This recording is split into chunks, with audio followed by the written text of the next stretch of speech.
वंदे मातरम।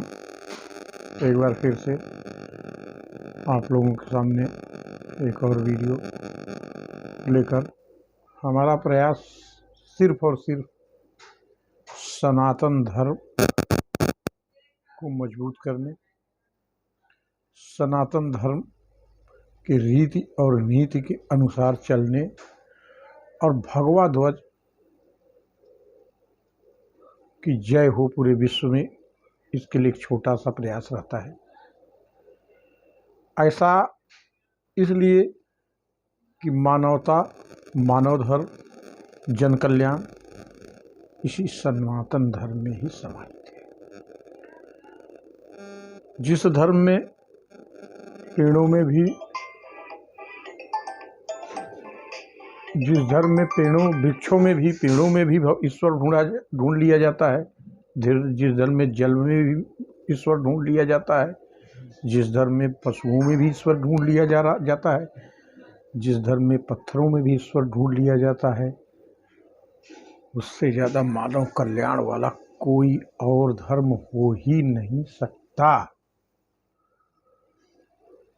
और मैं आप लोगों को एक चीज़ और बता दूं, सनातन धर्म एक ऐसा धर्म है जिसमें मानव पीड़ा को दूर करना सबसे बड़ा परोपकार माना गया है। मानव पीड़ा ही नहीं, जीव पे परोपकार करना ही इस धर्म का मूल उद्देश्य है। प्रकृति की पूजा सिर्फ और सिर्फ सनातन धर्म में होती है।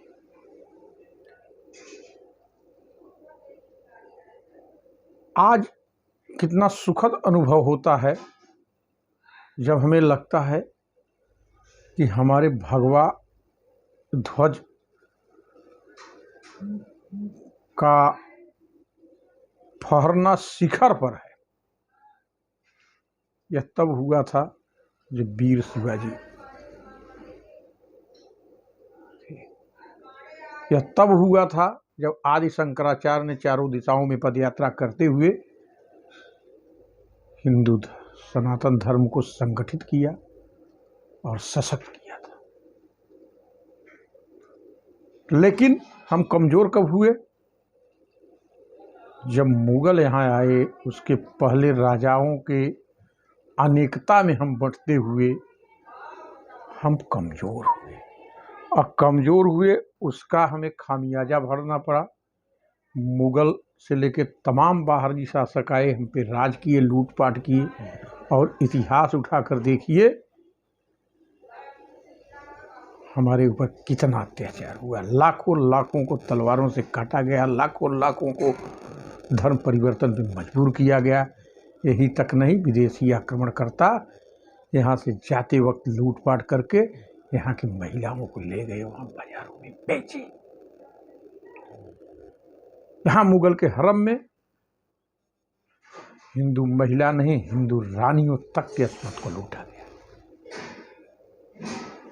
क्या हम नपुंसक हो गए हैं? पुराने इतिहास को भूल रहे हैं? याद रखिए, ऐसा नहीं है। चंद गद्दारों ने हमारे साथ गद्दारी जिसका हमें खामियाजा भोगना पड़ा। अन्यथा हम तो वो हैं कि जिस महाराणा प्रताप को वामपंथी इतिहासकारों ने हारा हुआ बताया, हम आज भी उनके स्वाभिमान को भारतीय संविधान स्वाभिमान मानकर उनके चित्र को दीवार पर उकेर कर नमन करते। हमारे अंदर वह रक्त है, हमारी वीरता विश्व जानती है। हमारे वीरता की कीमत पूरी दुनिया में। चंद गद्दारों की वजह से महाराणा प्रताप को घास की रोटियां खानी पड़ी थी। लेकिन हिंदू इतिहास में अगर किसी ने गद्दारों को उनकी भाषा में अगर संदेश दिया तो वीर शिवाजी थे। उनका गुरिल्ला युद्ध, उनके सरदारों का, तमाम जातियों में बटे होने के बाद हर जातियों के सरदारों का 31 सबको करके लड़ना, यह सिर्फ और सिर्फ शिवाजी जानते थे।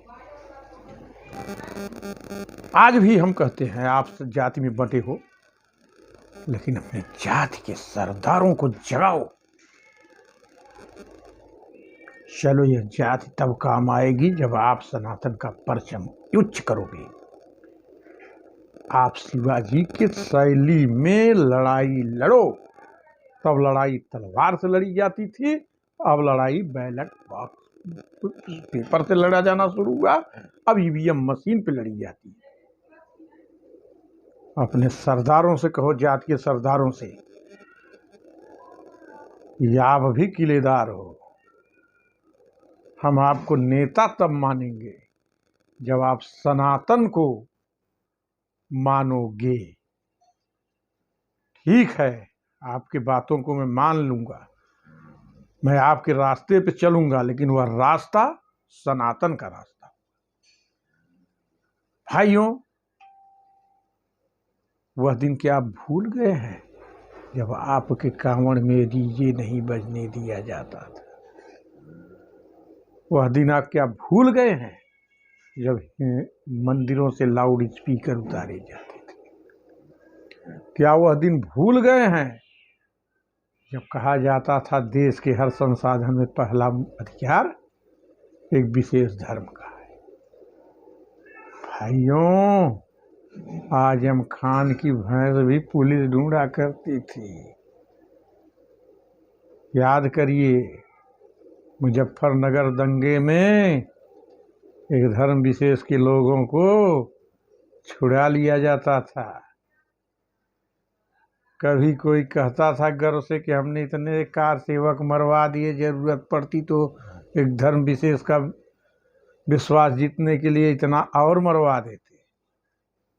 आज उसी के वंशज मंदिर मंदिर घूम रहे हैं, मूर्ति स्थापना कर रहे हैं भगवान परशुराम का। अरे, जो राम का नहीं हुआ वो परशुराम का होगा? कभी नहीं होगा। इसको लिख के रख लो, ये बकुला भगत हैं। जिस दिन इनका काम बन गया तो तलवार आपे के गले पे चलेगी। जब आप में शक्ति पैदा हुई, जब आप 49% एक तराजू पे आके बैठे, तब ये भी कह रहे हैं कि हमारे सरकार में राम मंदिर और बढ़िया बनता। अरे, तुम का जानो प्रभु राम को? तुम्हारे बाप ने गोली चलवाई थी प्रभु राम के भक्तों पर। हम अनाड़ी नहीं हैं, माफ करना। आने वाले समय में हम ईवीएम के बटन को दबाने जब जाएंगे तो हमारे नज़र पर काशी विश्वनाथ कॉरिडोर, बाबा काशी विश्वनाथ का कॉरिडोर, प्रभु राम का मंदिर और 300 धारा 370 होगा। अरे, तुम ही बेईमानों कहते थे ना कि रामलला हम आएंगे, मंदिर वहीं बनाएंगे, तारीख नहीं बताएंगे। अब तो हम तारीखा बता दिए।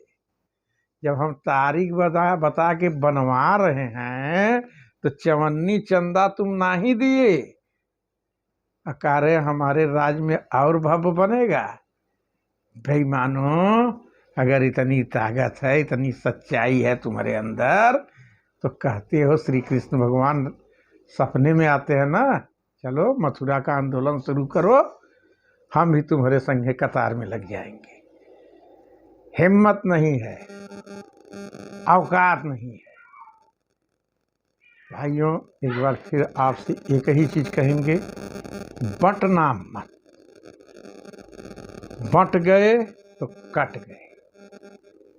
ईवीएम 49% नहीं, इस 22 के उत्तर प्रदेश चुनाव में 51% होना चाहिए, और हम मोदी को उपहार में 51% देंगे कि हे गरीब घर में जन्मे मोदी, आपने मुझे 49% दिया। 19 में हम आपको अयोध्या श्री राम, प्रभु श्री राम के मंदिर और बाबा की विश्वनाथ धाम का कॉरिडोर और 370 के उपहार के बदले में 51% दे रहे हैं। इसी के साथ जय हिंद, वंदे मातरम।